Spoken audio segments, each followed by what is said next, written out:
uyu jihadi bidateye kabiri ngo yageze mageragere habe no kwihangana n'ukwezi kumwe yagize gutya ngo yotote akana kariyo kitwa Keve ngo baratangiye ngo igira hino yigire kandi rega n'imyitwarire irabigaragaza wagenda gutya uteye akabuni inyuma koko ako kabuno ntacyo kakoze ubundi bagumundi abantu nk'abo kwe guhitubakira ahantu hamwe bavayo baranabyaye ese ubu yari abizi ko iki gihe kizagera.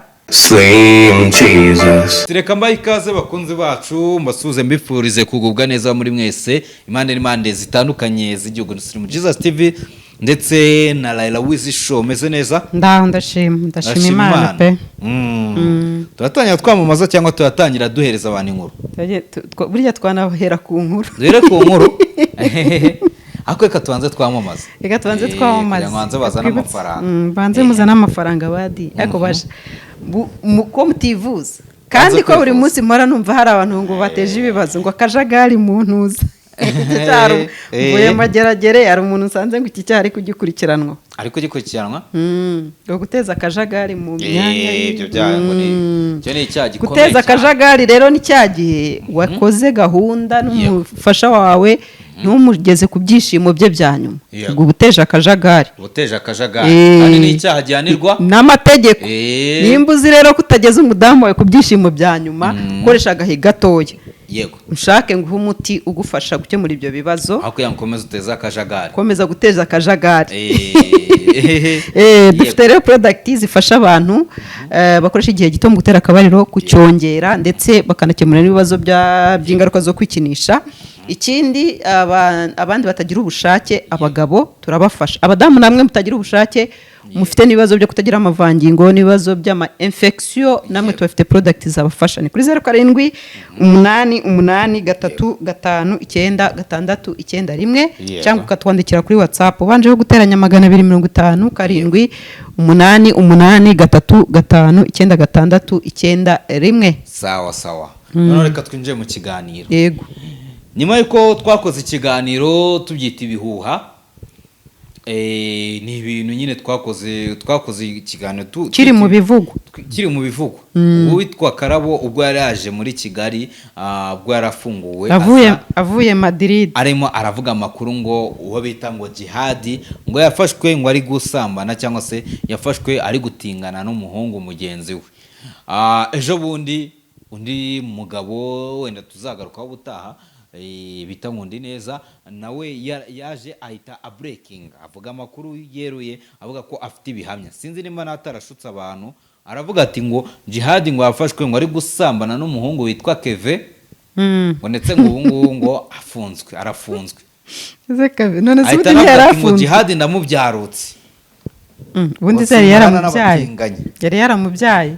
Anyway tubibutse yuko mu Rwanda nta tegeko rihana abatinganyi sibyo uko yahanirwa kiriya cyaha ni nkuko nabwo wahanwa wibese n'umukobwa cyangwa se n'umugore ariko mwabyumvikanye yenda bishoboka ko araho muhurira mukabikora icyo ko ariko wakurikiranwa gufatwa ku ngufu cyangwa kwihesha harya bavuga kugira iki oya gufata ku ngufu kandi hari jihadi ngo ntiyafashe ku ngufu ngo we na Keve bari babyumvikanye. Jihadi rero agira ibintu yahakanaga yageze gereza ngo nta n'ukwezi kurashira nta kwezi aguye mu gatego uyu jihadi mwibuke yuko bavugaga yuko ngo hari ukuntu yajyaga yisanura ngo pana mu nama ngo hari ukuntu yajyaga yisanura ngo n'uwo muntu bakoranaga umwana bakoranaga umuntu wamukameraga w'umukameramani umwana bamuvuze igihe kirekire none hari indi nkuru yigize kuvugwa ko jihadi ngo Nyamirambo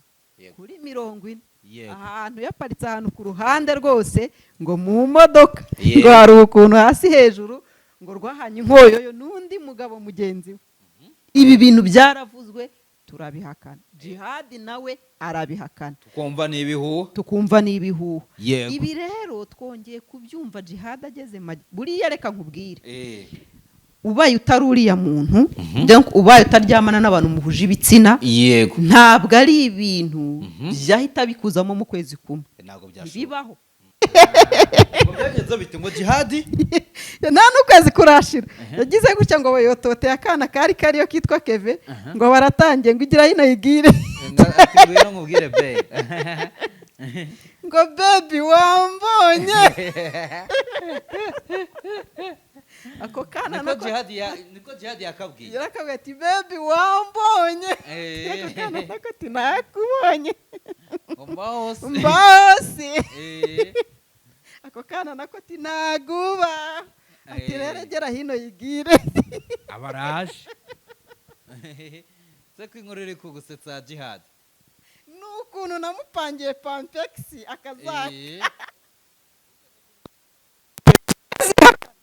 akazihakana kahokana rwose buryo ki ibyo bintu ngo uwo murongo atawugenderamo kumbe yahise ajya amageragere kubwira abana ngo egera hino yigire nese hari igihe ugeze kugura pampexi jihad ngewe jihad hari umunsi namwemereye inkunga ya pampexi icyo gihe uzi ukuntu byari byagenze yaratangiye kujya agenda diyara mu bantu noneho akajya diyara n'umuntu waba utangira kubura kontorore ndamubwira ntumva rero jihad aho kugira ngo ujye wirukanka mu bantu bataho ibitabapfa enda hano ngo ufashe nk'utunoza suku aratwihakana none bidateye kabiri ngo yageze mageragere habe no kwihangana n'ukwezi kumwe ukwezi kwari kutarashira jihad ngo yototera akakana ategera hino yigiye atayisanga ngo yasambanye n'umwana umusore umwana kuki batabafunganye ngo bakomeze ibyo batangiye ikibazo basoza ibyo bari batangiye ubundi bagumundi abantu nk'abo kwe guhita ubashyira ahantu hamwe kaba umugore n'umugabo niko bimeze waba ubakoresha waba ubashingiye ubuzima bagushimira ntabwo bazigera bava aho hantu bazava iyo ngiyo bahita baza no hanze bakomeza bavuze ngo bavayo baranabyaye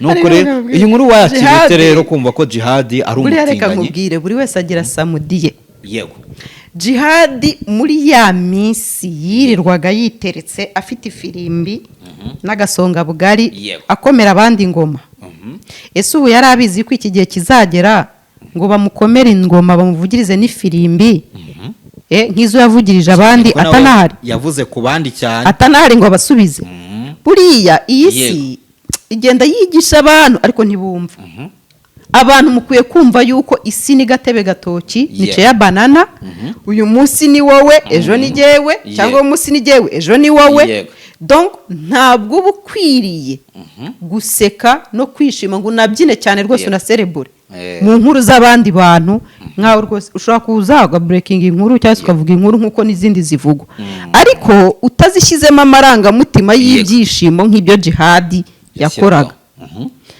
uribuka ukuntu yajyaga asesengura abandi bafunze hari abandi bantu bari bafunze icyo gihe ninde muntu wari wagiye mageragerera amuvugiriza akagoma sinuza si bishop gafaranga yaranagarutse byaranamubabaje cyane aravuga ati ushobora kumvugiriza akagoma jewe nanjye nkasigara nkavugiriza mu mutima ubu gafaranga ari kuvugiriza akagoma mu mutima ameze neza buriya reka nkubwi nibyo bivuga yasigaye avugiriza akagoma bishop gafaranga umunsi yari afunze yanabyishimiye cyane pe ariko se ubu wewe si hari ntibasimburanye ku ntebe yego kandi se noneho we ntarimo aranuvugwaho noneho n'amahano n'amarorerwa rero iyi se abantu bakwiye kuba hambo iyo utabaye hambo isi iraguhamboringa pe nicyo bivuga warababajwe no kumva iyi nkuru y'uko jihad ari umutinganyi mbabazwa n'iki se harugwe nendaga namwitegagamo kuzambera umukwe cyangwa ngo ambere umugabo ariko nanone hari uko nababazwa nabyo yaranteretaga nkavuga nti mpombye umugabo biranze agiye ayobotse indi nzira ibyo byamba yatereta n'inshuti yawe oya nta nshuti yanjye nzi yateretaga jihad igiye muzi ibyo bintu bamuvugaho rwose nanjye numvaga kandi rega n'imyitwarire irabigaragaza buri ushobora guhisha ikintu kiri mu mutima wawe ariko umubiri ukakubwira ati wimbyinzikiranye wagenda gutyo uteye akabona inyuma koko ako kabuno ntacyo kakoze kaba kakoze iki kaba kakoze akazi ukagenda utya wanagize utya we uri kukigaragaza ni ukuvuga ngo uri kugaragaza ko nyashi yaje hari icyo rero biba bisobanuye rero nubwo yabihakanaga pe ariko hari ibintu utabeshya abantu biba bigaragara hanyuma rero abantu baraje benshi basamira hejuru iyi nkuru. Gusa Semungu nta kintu arabivugaho, urumva ko asa nk'uwabyirengagije n'abandi bose, ariko ibi ngibi urabona atari ibintu bishobora kuba ari nk'igisebo cyangwa ari ibyo abantu bari guhimba kugira ngo bamwangirize izina bitewe n'uko wenda bafitanye utubazo runaka. Oya, bamwangiriza izina gute se? Izina rye ko ubaho riri ntacyo riri kumumara, cyane ko nka Karabo nicyo riri kumufasha.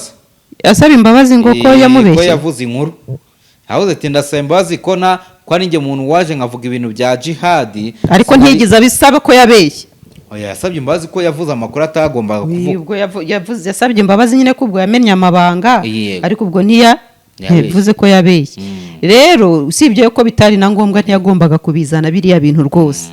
N'uwabizanye wese, twe turi guhera ku byo bazanye, n'uwabizanye wese ntibikwiriye kuko nawe yibuke yuko nawe yarariyo, yigezeyo, kandi ntiyabura utuntu yakoreyeyo, kandi natwo twajya ahagaragara nawe tukabivugaho. Ese wowe ujya utekereza kujya kumusura Jihadi? Oya, nigize nshaka kujya kumusura akiri muri ntuza, ariko baho yagiriye mageragere, ubu ntabwo igitekerezo kiraza. Si uko ntajyayo, ariko ntabwo igitekerezo kiraza. Ubutumwa wandikiye ubutumwa Jihadi, ubwo navuga ko ari nk'ibaruwa wandikiye Jihadi cyangwa se woreje Jihadi, yaje kugusubiza ngo iki? Yamugezeho. Nta kintu ikindi yagusubije? Nta kintu yashubije. Haba hari amakuru ahayo. Gusa yajyaga ngo baza ngo ariko ngo uburahira ntabwo ari kwishima hejuru, ntabwo ari kunyishima hejuru. Ntabwo nabikora. Ntabwo wabikora. Ngo umugabo mbwa aseka imbohe. Ntabwo rero naseka imbohe. Yego. Ntabwo wamuseka. Nibyo ndi kumuvugaho nuko aba yari no hanze nabimuvugaho, suko ndi kubimuvugaho kuko afunze. Nta nubwo uri no kubivugaho cyane nk'ababivuzeho. Nta nubwo ari nanjye ubizanye. Nta nubwo ari nanjye ubizanye gusa nashakaga kumvikanisha yuko Nshuti ya hafi niyo yabizanye. Ariko hari ikiganiro nabonye Okimu yakoze. Oya, ntabwo ari Okimu wabizanye. Okimu yavuze ngo iki muri kiriya kiganiro.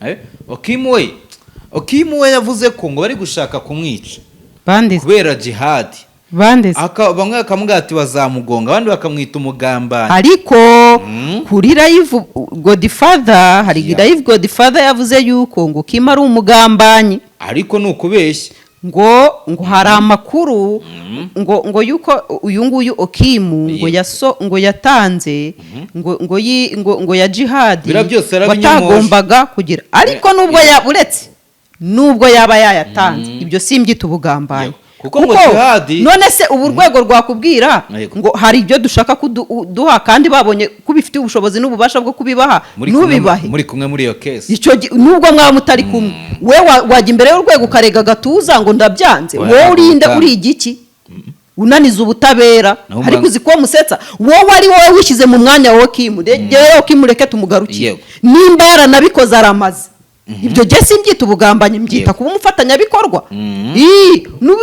Kuba umufatanyabikorwa w'inzego, kubera yuko ntabwo ubu rwego rwaza rukakubwira ngo werayira, turabizi neza ko umwicanyi yihishe wawe.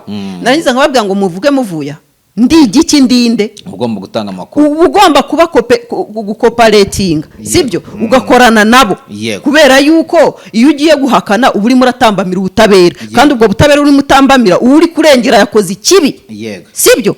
Ntabwo rero ugomba kujya hariya ngo uvuge ubu se umuntu aba umugambanyi gute kandi ari gufasha abantu kurinda ikibi no kurimbura ikibi. Biragoye, ntabwo ari Okimu mumuveho mumureke wenyine. Yaba umugambanyi abaye yarohereje abantu muri gereza cyangwa se akagambana Jihadi timumukubite, sibyo? Ko hari ahantu ngo bajya bakubitirwa muri gereza. Yaba umugambanyi aramutse yaratanze amakuru abeshyera Jihadi, ariko se yabaye umugambanyi ate nimba hari ibintu bamusabye kandi aharahasi yabikura akabitanga? Yabaye umugambanyi ate? Nanjye nabitanga pe, nubwo waba urinde uri musaza wanjye nabitanga. Naba ndinde ujya kurega gatuza, wabitanga rwose. Nawe wagambanira Jihadi mwakorana? Ibyo ari cyo byitwa kugambana rwose nabikora. Bayikorana na Jihadi wa mugambana ukuntu yari umwana mwiza. Ibyo ari cyo bita kugambana nabikora. Nigewe mpfa kuba ntabyita ubugambana. Ibyo babyita gukorana n'inzego, urumva? Gutanga amakuru ku gihe cyane. Ahubwo abantu kukimwigiza nkana.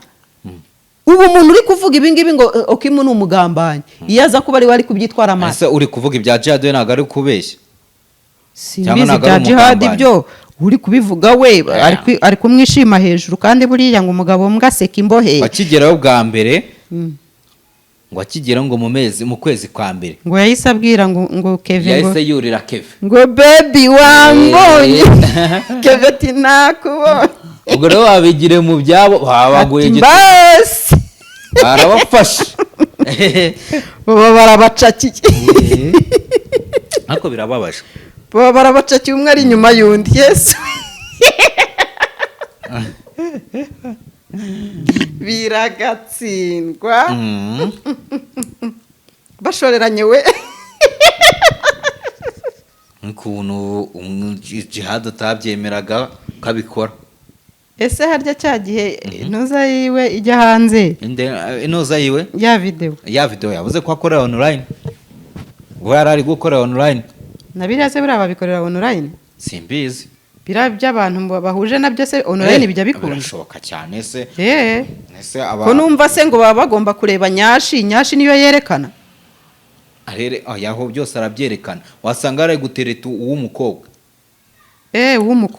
w'umukobwa gawe umukobwakazi ko byongeye cyangwa yari hybrid ntawamenye Jihad yari hybrid kuko bivugwa yuko muri iriya video ngo bari kumwe yari umukobwa yego yari umukobwa ahubwo yari hybrid ngo yarateraga akanaterwa yego hari video asambana ya Jihad iri hanze cyagiye se ntiyagiye hanze itaririye cyane okay ubwo wabyohereje nabonye nago ataragize nago byamushimishije kwa Jihad yarafunzwe reka nkubwire kuba yago yaragize umutima yaragiranye ikibazo na Jihad ntago bisobanura ko yamwifuriza inabi sibyo ibintu bisobanura ko yamwifuriza ikibi rwose kereka abantu bafite umutima w'ubugwari nka Jihad nibo bakomeza kubyina mu byago bya bagenzi babo uribuka avugiriza akagoma yago ngumugore ngo yamutaye ngo foriri nibyo yavuze yishimye we buriya ni wishimira ibyago bya mugenzi wawe ujye umenya ko nawe ibyago bizakuzira umunsi umwe kandi nawe abo weretse umutima mubi yenda bakakwishimira cyane yavuze ko niyo yajya muri gereza kasonga bugari yakajyana kari hehe niko agasonga bugari niko yajyanye se kandi yaragiye kujyana gusesera mu ntuza y'abandi cyangwa wowe baramuriye kandi wumva ngo yaraterese Kevin ngo akamuha noneho Kevin ngo barabafata kandi yavuze ngo Kevin niwe waterese Jihad oya byagenze bite oya Jihad niwe wateretse Kevin ati nakubonye ngo baby urimo neza ngo baby wambonye ati nakubonye ibyo bintu bakora bari ko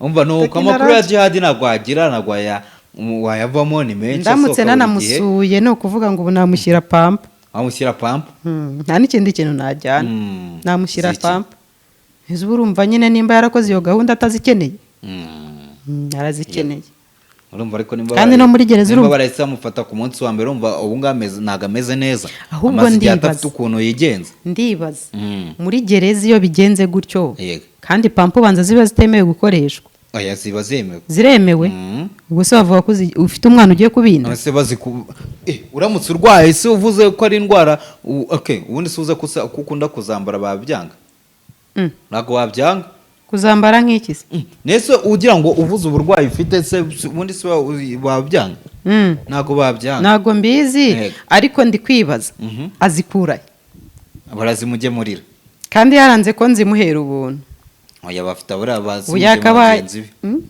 use abuze nk'umutipe bahuzaga kuri izo gahunda ubizi ko azikenera ese muhungu bahuzaga yaramubyarutse ariko abufite undi ese umuntu ahora asinga ugira ngo iyo utandukanye usibye ko no muri gereza nyine haba hari abandi nka we yenda batazwi kuko basanzwe batazwi nyine ariko bo abandi nka we bo ntibabura kandi bakoresha utwo dukoresho kirazwi cy'uko izo pampa zishobora kuhagera kimwe nuko ashobora no kubona zitari ngombwa none se kuki babashyira ukwabo bajye babarekera hamwe bagakomeza inzira batangiye urumva nimba urumva byashoboka nimba muri abantu muri benshi cyane umuntu umwe akajya muri ayo mahano ngo hari n'abafata abandi ku ngufu ngo kigacunga basinziriye urumva kigacunga ngo basinziriye kikubikira umuntu kitanazi nimba ibyo bintu yabyemera kikaba kiramwadukiriye ni ikibazo nuko rero nuko amakuru ya jihad nuko ameze. Abantu benshi bagiye babivuga nuko twatuze teka tugiye icyo tubivuga kuri iyi nkuru. Urumva ko jihad yaragutengushye, yajyaga yihakana ko ari umutinganyi kandi wari kumufasha ko ari umusangirangendo na mu gihe wamwemeraga pampa n'iki birangira atazibonye. So ubwo rero yaje kugera hariya birangira nihangana. So reka mushimira wakoze cyane nawe.